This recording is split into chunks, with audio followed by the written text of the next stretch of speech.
Online purchase और offline purchase of health insurance और motor policy, ये एक ऐसा सब्जेक्ट है जिसके बारे में काफ़ी सारी बातें होती हैं और हर किसी का अपना एक इंडिविजुअल एक्सपीरियंस होता है।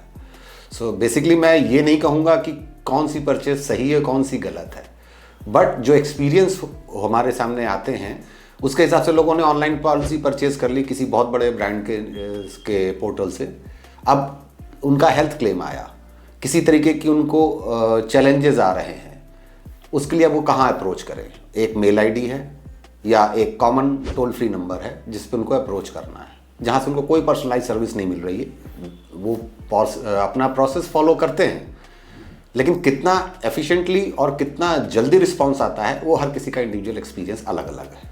उसी जगह अगर आप ऑफलाइन इंश्योरेंस लेते हैं किसी अपने नोन जानकार या किसी ऐसे इंसान से जिसको आप फिजिकली मिल सकें या उससे बात कर सकें, उस केस में सर्विस रिलेटेड इश्यूज थोड़े से आपके कम हो जाते हैं। इसका मतलब रिस्पांस टाइम कम हो जाता है, जिससे अगर आप उनको फ़ोन करें तो फ़ोन उठेगा और उसके बाद उसका सोल्यूशन मिलेगा, ईदर वे, हाँ या ना दोनों में।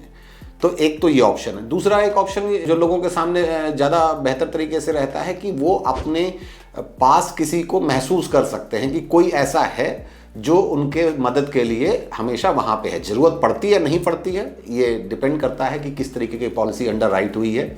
अगर पॉलिसी अंडर राइट सही तरीके से हुई है तो मुझे नहीं लगता किसी भी हेल्थ या मोटर इंश्योरेंस पॉलिसीज़ में आपको एजेंट की या क्लेम सेटलमेंट कराने के लिए किसी सहायता की ज़रूरत है। वो ऑटोमेटिक अपने ऑटो प्रोसेस में जाएगा। लेकिन कई बार ऐसी चीज़ें होती हैं जो बॉटम लाइन केसेस होते हैं या जहाँ पे टेक्निकल एक्सपर्टीज़ की ज़रूरत पड़ती है एक्सप्लेन करने के लिए सही सिचुएशन। उस कंडीशन में डेफिनेटली आपको एक ऐसा सहारा या अपना एक दोस्त या एक एडवाइज़र चाहिए जो आपका फ़ोन भी उठाए, आपको एडवाइस भी करे और टर्न अराउंड टाइम आपका उसको कम रखे। तो स्टिल हर किसी का एक्सपीरियंस अलग अलग है।